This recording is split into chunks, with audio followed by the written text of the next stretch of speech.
나의 형제자매 여러분, 여러분은 영광의 우리 주 예수 그리스도를 믿고 있으니 사람을 차별하여 대하지 마십시오.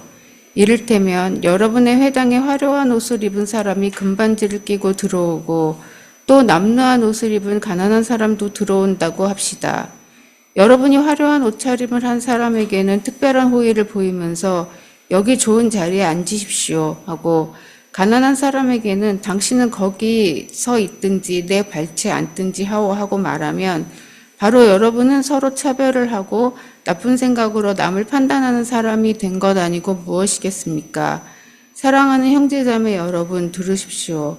하나님께서는 세상에 가난한 사람을 택하셔서 믿음에 부요한 사람이 되게 하시고 하나님을 사랑하는 이들에게 약속하신 그 나라의 상속자가 되게 하시지 않았습니까?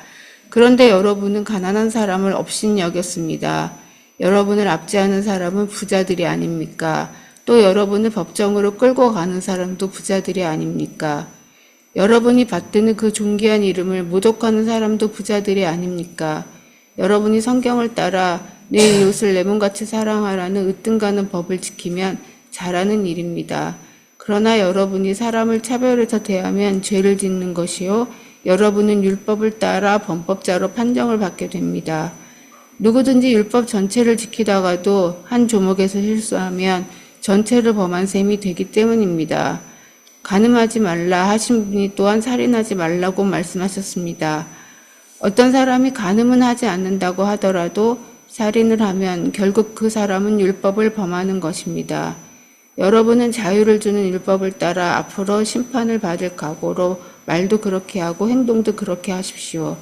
심판은 자비를 베풀지 않는 사람에게는 모해야 합니다. 그러나 자비는 심판을 이깁니다. 우리가 살아가면서 무심코 하는 일들이 많이 있죠. 자기도 모르게 습관적으로 의도하지 않았는 대로 나오는 행동들이 있습니다. 그 중에 하나가 사람들에게 나름대로의 가격표를 붙여서 평가를 하는 것입니다. 어떤 사람이 어떤 사람의 직업이나 학력, 그리고 사는 동네, 타는 차, 또 입는 옷, 그리고 심지어는 소셜 미디어에서의 요즘에는 팔로우 숫자, 이런 것을 보면서 그 사람의 가치를 매깁니다. 그리고 마음속으로 매겨진 그 가격표에 따라서 우리의 태도와 말, 대우를 달리합니다. 이거는 우리가 사는 세상에 사람들이 사는 일반적인 그런 삶의 방식입니다.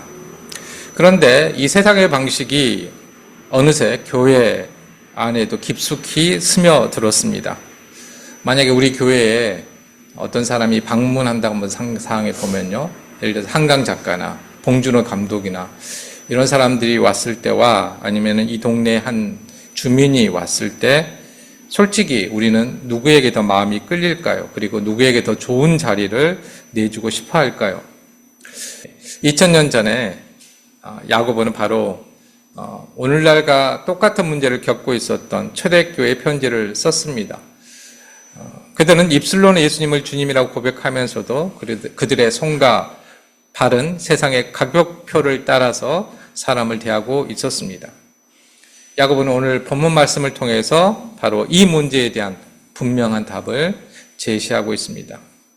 이것은 단순히 예의 범절에 관한 그러한 문제가 아닙니다.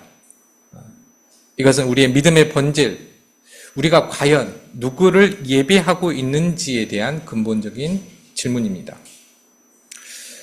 오늘 설교의 핵심은 이것입니다. 참된 믿음은 우리의 시력을 교정하는 것과 같습니다. 세상의 가치라는 흐릿한 렌즈를 빼고 영광의 주님이라는 선명한 렌즈를 끼는 것입니다. 이 렌즈를 통해 우리는 더 이상 세상의 가격표로 사람을 보지 않고 하나님께서 부여하신 무한한 가치로 모든 사람을 보게 되는 것입니다. 야고보는 단호하게 선포합니다. 1절 말씀입니다. 나의 형제자매 여러분, 여러분은 영광의 우리 주 예수 그리스도를 믿고 있으니 사람을 차별하여 대하지 마십시오. 그러니까 야고보는 지금 믿음과 차별이 한 사람 안에 공존할 수 없음을, 근본적으로 모순적인 관계가 있음을 선언합니다. 왜 그럴까요? 그 답은 야고보가 예수님을 부르는 특별한 호칭 안에 있습니다. 바로 영광의 주라는 그러한 호칭입니다. 이거는 단순한 수식어가 아닙니다. 그냥 예수님에 대해서 그냥 조금 좋게 말하기 위해서 하는 수식어가 아닙니다. 구약에서 영광은 하나님의 임재와 그분의 거룩한 본질 자체, 영광은 하나님의 임재와 하나님의 본질입니다. 그러니까 그거를 이 호칭은 담고 있다는 것이죠. 야고보는 지금 예수님이 바로 그 하나님의 영광 자체라고 선포하고 있는 것입니다. 또한 이 칭호는 가난한 자와 자신을 동일시하시면서 가장 낮은 곳으로 오셨다가 부활하셔서 가장 높은 곳에 오르신 예수님의 전 생애를 포함하는 종말론적인 영광을 의미합니다. 그러니까 낮아지셨다가 고난을 당하시고 인간의 죄의 문제를 해결하시고 십자가에서 죽으신 다음에 부활하셔서 승천하셔서 영광 가운데 계신 그 주님이라는 예수님의 전 생애를 요약하는 그러한 칭호라는 것입니다. 호칭이라는 것입니다. 우리가 믿는 분이 바로 그런 영광의 주라는 것이죠. 세상이 추구하는 부와 명예와는 비교할 수 없는 하늘의 영광 그 자체이신 분이 바로 우리의 주님이십니다. 제가 설교를 통해서 반복적으로 하는 말이 있죠. 우리 믿음의 핵심은 우리가 누구를 믿고 있느냐, 우리가 믿고 있는 하나님을 정말로 하나님을 인정하느냐, 결국에는 그 질문에 결국에는 이르게 된다는 것이죠. 모든 신앙의 문제는 바로 이 질문에 도달하게 됩니다. 그런데 하나님에 대한 믿음을 가졌다고 고백하면서 교회 안에서 세상의 영광을 쫓는 것은 모순이죠. 이거는 오늘날이나 2000년 전이나 그 전이나 동일하게 나타나는 그러한 모습입니다. 야고보는 2절과 3절에서 당시 유대인이자 기독교인들이죠. 이들이 모였던 회당, 모임에서 이제 회당에서 모였고 그런 모임에서 벌어지는 그러한 일들을 생생하게 묘사합니다. 금가락지를 끼고 아름다운 옷을 입은 부자는 여기 좋은 자리에 앉으세요라고 하면서도 남루한 옷을 입은 가난한 사람에게는 거기에 서 있든지 내 발치 앉든지 말든지 그렇게 말을 한다는 것이죠. 여러분 중에 금가락지가 없으신 것 같아서 그나마 다행인데요. 어쨌든 큰 교회일수록 많은 사람들이 모여일수록 이런 모습들을 볼 수가 있습니다. 야고보는 이렇게 행하는 사람들을 향해서 여러분은 서로 차별을 하고 나쁜 생각으로 남을 판단하는 사람이 된 것이 아니고 무엇이겠습니까? 라고 책망합니다. 이것은 단순히 자리를 안내하는 그런 차원의 문제가 아닙니다. 이것은 세상의 가치 체계를 그대로 교회 안으로 가져와서 영광의 주님 앞에서 스스로 재판관이 되어서 사람의 영혼에 가격표를 붙이는 악한 판단이며 죄입니다. 이것은 우리가 믿는 믿음의 대상과 우리의 행동이 얼마나 동떨어져 있음을 보여줍니다. 영광의 주님을 믿는다고 고백하면서 실제로는 세상의 영광을 더 크게 보고 그것을 기준으로 사람을 판단하는 것. 이게 바로 야고보가 지적하고 있는 죄의 실체입니다. 우리는 세상의 가치체계와 하나님 나라의 가치체계가 얼마나 다른지 비교해 볼 수 있습니다. 이해를 돕기 위해서 제가 주보 뒤에 표로 이렇게 실어놨는데요. 잠깐 보시면서 들으시면 잘 좀 이해를 하실 수 있을 것 같습니다. 다 알고 계시는 내용인데요. 비교를 하면 이렇습니다. 세상의 가치체계에서 기준은 외적인 것입니다. 보이는 것입니다. 부나 쥐나 옷차림이나 이런 것들이죠. 이 세상에서의 주인은 누구이냐? 세상의 영광이고 만몬, 돈, 이런 것들이죠. 어떤 사람이 선택이 됩니까? 이 세상에서는 부하고 힘있는 사람들이 선택이 됩니다. 그런데 그 결과는 차별이고 분열이고 업신여김이고 죄고 심판입니다. 이 세상에서는 세상을 지배하는 법은 양육강식의 법입니다. 이에 반해서 하나님 나라의 가치체계는 완전히 다르죠. 기준은 내적인 것입니다. 믿음이고 사랑이고 자비이고 긍휼이고 뭐 이런 것들이죠. 하나님 나라의 주인은 영광의 주 예수 그리스도입니다. 영광의 주라는 이런 표현이 나왔을 때는 예수님의 전 생애를 포함하는 모든 죽음을 이기시고 영광 가운데 계시는 주님을 우리는 생각해야 합니다. 이 나라에서는 어떤 사람이 선택됩니까? 가난하고 소외된 자들이 선택이 됩니다. 하나님들은 그런 사람들을 사용하시죠. 그 결과로 어떤 일이 일어납니까? 사랑과 자유와 자비와 생명과 구원입니다. 이 하나님 나라에서 적용되는 법은 왕의 법이고 자유의 법입니다. 이 왕의 법이 어떤 것인지는 이어서 설명하도록 하겠습니다.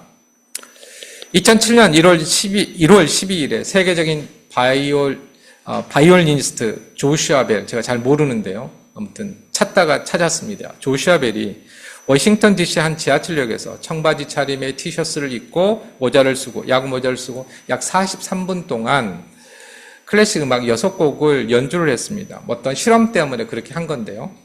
그가 연주한 바이올린은 1713년에 제작된 것으로 당시에 350만 달러, 3억 8천만 원짜리였습니다. 하지만 1000명이 넘는 사람이 그 사이에 지나갔지만 몇몇 사람이 잠시 걸음을 멈췄고 동전을 이렇게 던져줬죠. 사람들은 그의 겉모습, 즉 세상의 가격표만 보고 그 안에 있는 진정한 가치, 영광스러운 음악을 알아보지 못했습니다.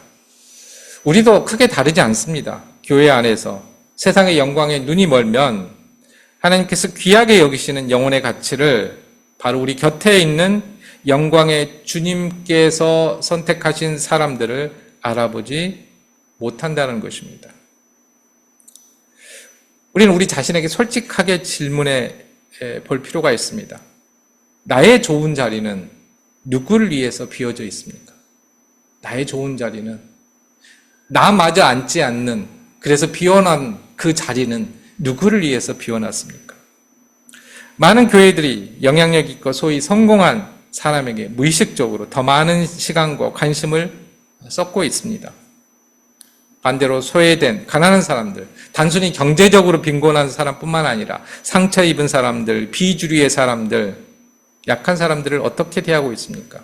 실제로 어떤 큰 대형교회에서는요, 11조 제일 많이 낸, 헌금 제일 많이 하는 사람이 그 목사님 제일 이 앞자리에 앉는다고 그럽니다.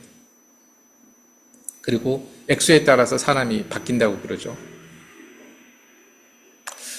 이 연약한 사람들을 거기에 서 있게 하거나 내 발등상 아래에 앉히고 있지는 않습니까? 야고보는 이제 하나님의 가치 체계가 세상과 어떻게 다른지를 극명하게 보여줍니다. 5절에서 그는 이런 질문을 던지죠. 사랑하는 형제자매 여러분, 들으십시오. 하나님께서는 세상에 가난한 사람을 택하셔서 믿음에 부유한 사람이 되게 하시고 하나님을 사랑하는 이들에게 약속하신 그 나라의 상속자가 되게 하시지 않았습니까? 하나님은 세상이 멸시하는 가난한 자를 택하셔서 믿음의 부요함을 주시고 하나님 나라의 상속자로 삼으셨습니다. 그런데 그런 사람들이 바로 가난한 사람들을 업신여기고, 그러니까 가난한 사람들이, 소외된 사람들이 같은 가난한 사람들을 업신여기고 오히려 그들을 억압하고 법정으로 끌고 가며 그리스도의 아름다운 이름을 모욕하는 부자들을 떠받들고 있다는 것입니다. 갑자기 이 순간에 기생충이 약간 생각나기도 합니다. 영화. 그러니까 이러한 태도는 하나님의 선택에 정면으로 반기를 드는 행위입니다. 그렇다면 해결책이 무엇일까요? 앞서서 우리가 왕의 법이라는 표현을 우리가 들었는데요. 야고보는 8절에서 왕의 법을 그 대안으로 해결책으로 제시합니다. 이 왕의 법은 뭐냐면 레위기 19장 18절의 말씀인데요. 내 이웃 사랑하기를 내 몸과 같이 하라는 명령입니다. 여기서 왕은 하나님입니다. 하나님의 가장 중요한 절대 명령. 그래서 왕의 법이라는 이름이 붙여져 있는데요. 예수님께서는 모든 율법 중에 가장 으뜸 가는 계명으로 이 말씀을 선포하셨습니다. 만왕의 왕이 선포하셨기 때문에 왕의 법인 것이죠. 이 법을 지키면 잘하는 것이지만 만일 사람을 차별하면 죄를 짓는 것입니다. 바로 이 왕의 법에 의해서 범법자로 정죄가 되는 것이죠. 나아가서 야고보는 10절에서 율법의 통일성을 강조합니다. 성경에는 여러 가지 말씀이 있죠. 하나님의 명령이. 거기에 대해서 이제 이야기를 하는데요. 누구든지 율법 전체를 지키다가도 한 조목에서 실수하면 전체를 범한 셈이 되기 때문입니다. 10절에서 이렇게 말합니다. 그러니까 차별이라는 죄는 사소한 실수가 아닙니다. 차별하지 말라고 그랬잖아요. 근데 이 죄를 범하는 것은 사소한 실수가 아니라는 것이죠.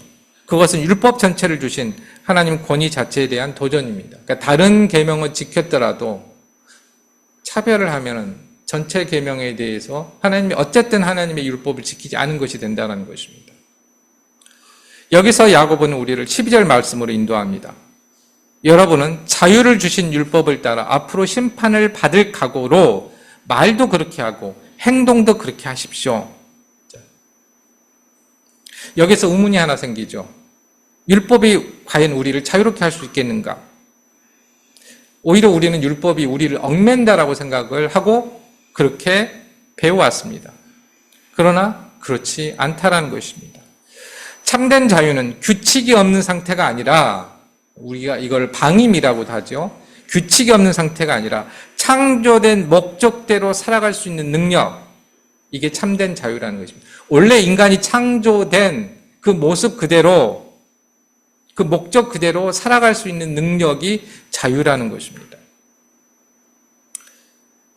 왕의 법은 사랑의 법이죠. 이 법은 우리 안에 심겨진 말씀과 성령의 능력으로 실천될 때 우리를 이기심과 세상적 가치라는 노예 상태에서 해방시켜 하나님처럼 사랑할 수 있도록 자유케 하는 자유의 법입니다. 문제는 뭐냐면 우리가 우리 힘으로 하려고 한다는 것이에요. 우리의 선함과 우리의 윤리적인 어떠한 기준으로.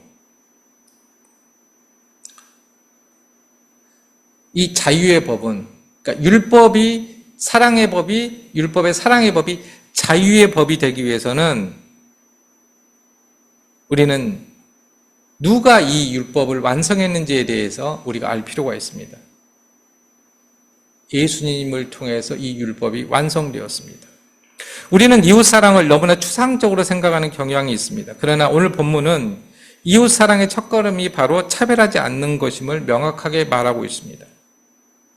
우리의 관계를 한번 점검해 보면 좋겠습니다. 나의 시간과 재정, 에너지는 누구에게 흘러가고 있습니까? 나에게 유익을 주는 사람에게만 이웃이 되고 있지는 않습니까? 자유의 법을 따라 산다는 것은 사랑해야 한다는 의무감에 얽매이는 것이 아니라 사랑할 수 있는 자유와 기쁨을 누리는 것입니다. 어려운 일이죠. 참 어려운 일입니다. 말은 이렇게 해도. 우리 주변에는 사랑할 사람이 참 많은데 내가 부모로서, 자녀로서, 형제로서, 친구로서 사랑해야 된다는 그리스도인이기 때문에 그런 의무감을 가지고 사랑할 때가 많습니다. 하지만 성경은 분명하게 그게 아니라고 말합니다. 사랑할 자유에 대해서 말합니다. 넘쳐 흐르는 거에 대해서 말합니다. 내가 애써서 막 노력해서 쥐어짜는 게 아니라고 이야기를 하고 있는 것입니다. 왜 성령이 우리 안에 들어와야 되는지, 우리 성령이 내 안에 들어오는 게 왜 중요한지 바로 이것과 연결되어 있습니다. 이런 조금 민감한 문제에 대해서 제가 한 번도 다루지 않았던 문제에 대해서 한번 생각해 보려고 합니다. 오늘날 한국 사회는 포괄적 차별금지법이라는 주제로 뜨거운 논쟁을 벌이고 있습니다. 그리고 이 논쟁의 중심에 우리 기독교가 서 있죠. 많은 그리스도인들이 이 법에 대해서 깊은 우려를 가지고 있습니다. 특별히 이 법안에 포함된 성적 지향과 같은 항목 때문에 만일 법이 제정되면 성경의 근거에서 동성애를 죄라고 가르치는 설교나 신앙적 표현이 법적인 처벌을 받게 될까 봐 걱정합니다. 실제로 기우는 아닙니다. 해외 사례를 보면은 실제로 그런 일이 일어나고 있으니까 그냥 망상이다 이렇게 말할 수는 없는 것이죠. 우리의 신앙과 표현의 자유가 위축될 수 있다는 불안감 충분히 이해할 수 있습니다. 그러나 우리는 오늘 야고보서 말씀을 통해서 한 걸음 더 깊이 들어가야 합니다. 우리의 첫 번째 질문이 우리의 권리를 어떻게 지킬 것인가, 이것이 되어서는 안 된다는 것입니다. 우리의 첫 번째 질문은 영광의 주님께서 우리에게 명하신 이 왕의 법을 어떻게 지킬 것인가입니다. 그러니까 우리의 권리를 어떻게 지킬 것인가가 아니라 하나님께서 말씀하신 이 왕의 법, 사랑의 법을 어떻게 지킬 것인지가 첫 번째 질문이 되어야 된다는 것이죠. 야고보는 분명하게 우리에게 말하고 있습니다. 사람을 차별하여 대하지 말라고 이야기합니다. 그리고 그 차별하지 않음의 구체적인 내용이 바로 내 이웃 사랑하기를 내 몸같이 하라는 왕의 법입니다. 차별하지 말라는 구체적인 게 뭐냐? 내 이웃을 내 몸같이 사랑하라는 것입니다. 차별금지법의 세부 조항과 그 법이 가져올 수 있는 잠재적 위험에 대해 논의하는 것은 중요하지요. 하지만 그보다도 앞서 우리는 이 법이 지향하는 근본적인 정신, 차별 없는 사회라는 가치에 먼저 하나님의 시선으로 바라보아야 합니다. 자, 지금부터 제가 하는 말씀에 대해서 동의하지 않은 분도 계실 수 있겠습니다만은 제가 성경을 연구하면서 지금까지 내린 결론에 근거해서 말씀드리겠습니다. 성경에서 동성애를 명시적으로 긍정하거나 중립적으로 언급한 구절은 존재하지 않습니다. 일부 신학자들은 동성애에 대해서 긍정적으로 또는 중립적인 입장을 주장하기도 합니다. 그들은 특정 구절의 역사적인 문화적인 배경을 재해석해서 동성애 행위를 그 동기와 분리시키려고 합니다. 하지만 어떤 행위든지 동기와 분리되는 행위는 없습니다. 두 가지는 언제나 뗄래야 뗄 수 없는 관계에 있습니다. 성경은 부정적인 동기로 아니면 목적으로 동성애 행위를 한 경우만 말하고 있습니다. 그래서 그렇지 않은 경우에 대해서 판단 내리기가 쉽지 않습니다. 하지만 우리가 인정해야 되는 사실은 성경에서 동성애 행위를 직접적으로 다루는 구절들은 일관되게 부정적인 입장을 보인다는 것입니다. 그렇지만 여기 말씀에 대해서 오해해서는 안 되는 부분이 있습니다.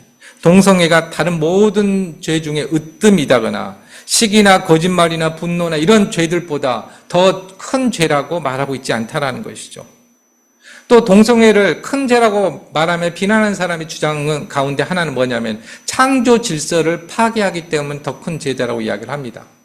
그럼 똑같은 기준으로 우리가 이야기한다면 독신도 죄입니다. 하지만 성경에서는 독신을 죄라고 말하지 않습니다. 혼자 사는 것도 창조 질서를 파괴하는 것이죠.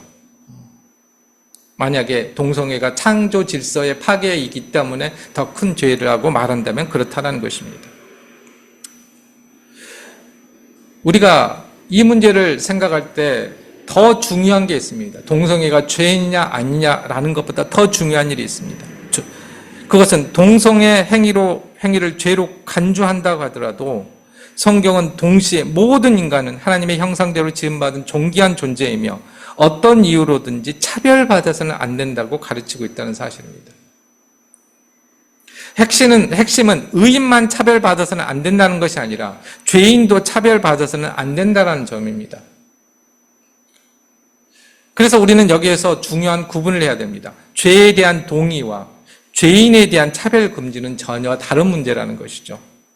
우리가 동성애를 개인적으로 죄라고 생각하든 그렇지 않다고 생각하든지 동성애라는 이유만으로, 성소수자라는 이유만으로 어떤 사람이 직장에서 쫓겨나고 집을 못 구하고 사회적인 냉대와 멸시를 받는 것에 대해서는 반대해야 된다는 것입니다. 이 점이 바로 야고보가 말하는 차별하지 않는 사랑입니다. 차별금지법은 고용과 교육 등 공적인 영역에서의 부당한 차별을 금지하는 것을 주된 목적으로 합니다. 우리의 신앙 고백이나 교회 내의 설교를 직접적으로 규제하려는 법이 아니라는 것이죠. 만약에 그렇다고 하더라도 그것 때문에 교회가 고난을 받는다면 그게 받으면 되지 않을까요? 개인적으로는 그렇게 생각합니다. 우리의 두려움이 사회적 약자와 소수자를 보호하려는 최소한의 사회적 안정망마저 반대하는 모습으로 비치게 해서는 안 됩니다. 세상은 교회가 우리의 권리를 지키기 위해 얼마나 강하게 싸우는지가 아니라 우리가 얼마나 이웃을 사랑하는지를 보고 하나님께 영광을 돌릴 것입니다. 우리가 이 왕의 법, 이웃 사랑의 법을 자유의 법으로 살아낸다는 것은 무엇을 의미할까요? 그것은 율법 조항 하나하나를 지키지 못할까 봐 두려워서 그렇게 조마조마하면서 사는 삶이 아니라 모든 사람을 하나님의 형상으로 바라보며 사랑할 수 있는 자유를 누리는 삶입니다. 이제 야고보는 심판의 원리를 선포합니다. 심판은 자비를 베풀지 않는 사람에게는 무자비합니다. 13절 말씀이죠. 이것은 예수님의 가르침과 정확하게 일치합니다. 우리가 다른 사람에게 자비를 베풀지 않는다면 우리 역시 하나님의 자비 없는 엄격한 심판대 앞에 서게 될 것이라는 무서운 경고입니다. 그런데 야고보는 여기에 멈추지 않습니다. 그는 곧 이어서 복음의 가장 눈부신 절정을 향해 우리를 이끌어가고 있습니다. 자비는 심판을 이깁니다. 개역개정은요, 이 자비를 긍휼로 번역을 했는데요. 긍휼은 심판을 이기고 자랑하느니라 이렇게 번역했습니다. 이 구절은 우리가 베푸는 자비가 하나님의 심판을 이길 만큼 힘이 있다는 뜻이 아닙니다. 이 문장의 주어는 나의 자비가 아니라 자비입니다. 그냥 자비 그 자체입니다. 긍휼 그 자체입니다. 이것은 야고보가 하나님의 자비를 의인화해서 마치 승리한 장군이 패배한 적인 심판을 발 아래 짓밟고 승리의 승전가를 부르는 것을 묘사하고 있는 것입니다. 그렇다면 하나님의 자비는 어디에서 심판을 이기고 결정적인 승리를 거두었습니까? 그게 바로 우리 주 예수 그리스도의 십자가 위에서입니다. 십자가에서 우리의 모든 죄에 대한 공의로운 심판이 남김없이 집행되었습니다. 그리고 바로 그 자리에서 심판을 이긴 하나님의 놀라운 자비가 믿는 모든 자에게 값없이 주어졌습니다. 그러므로 우리가 다른 사람에게 자비를 베풀어야 하는 것입니다. 하나님께서 예수 그리스도를 통해 우리에게 자비를 베풀었기 때문에 우리도 자비를 베풀어야 된다는 것입니다. 우리의 어떠한 인격이나 우리의 성품이나 윤리적인 기준이나 이런 게 아니라는 것이죠. 우리는 바로 이 심판을 이긴 자비를 받은 사람들입니다. 우리가 베푸는 자비는 내 안에서 쥐어짜낸 노력이 아니라 내 안에 이미 부어진 하나님의 승리하신 자비가 흘러 넘치는 증거입니다. 사람의 마음이 근데 급하기 때문에 인정을 받고 싶기 때문에 내 안에서 흘러 넘치도록 이 과정을 못 견뎌 합니다. 먼저 보여주고 싶어 하지요. 그럼 쥐어짜게 됩니다. 언제 이게 흘러 넘칠까요? 모릅니다. 사람마다 다릅니다. 그러나 내 안에서 하나님께서 주신 은혜를 생각하면서 흘러 넘치도록 나를 내버려 둘 때 어느 순간 흘러 넘친다라는 것이죠. 사랑은 경험하셨겠지만 쥐어짠다고 되는 게 아닙니다. 자비도 마찬가지입니다. 우린 그걸 알고 있으면서도 그러려고 하지 않지요. 하나님의 방법을 믿지 못하기 때문입니다.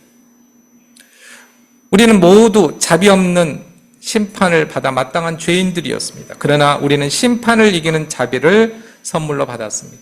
이 사실이 오늘 우리의 삶을 어떻게 바꾸고 있습니까? 우리에게 상처를 준 사람, 우리가 도저히 용서할 수 없는 사람은 누구입니까?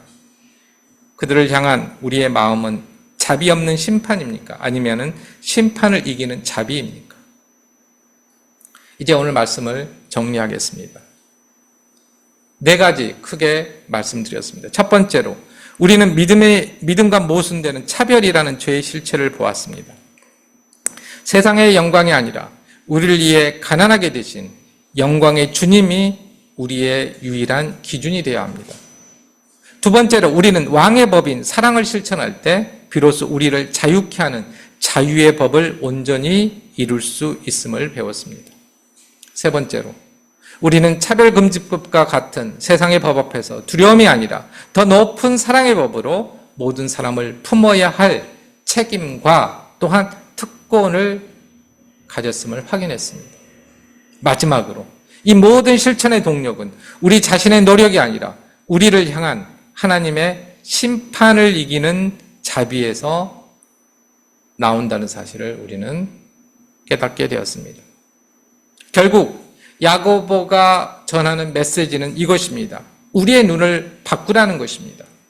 세상에 가격표가 붙어있는 편견의 렌즈를 버리고 십자가에서 나타난 하나님의 영광과 자비의 렌즈로 세상을 바라보라는 것입니다. 그 새로운 시선이 우리의 손과 발을 움직여서 사랑과 자비를 실천하게 할 것입니다. 그것이 바로 야고보가 말하는 살아있는 믿음의 증거입니다. 이것은 우리가 짊어져야 될 무거운 짐이 아니라 특권입니다. 아무나 할 수 없기 때문에 그렇죠. 놀라운 자비를 이미 받았기 때문에 그 특권이 우리에게 있는 것입니다. 우리는 더 이상 사람들에게 가격표를 붙이고 전전긍긍하며 살아가지 않아도 됩니다. 우리는 모든 사람 안에서 영광의 주님의 형상을 발견하며 그들을 사랑하고 섬길 수 있는 참된 자유를 얻었습니다. 이제 우리 모두 세상의 가격표를 찢어 버립시다. 아멘. 기도하겠습니다.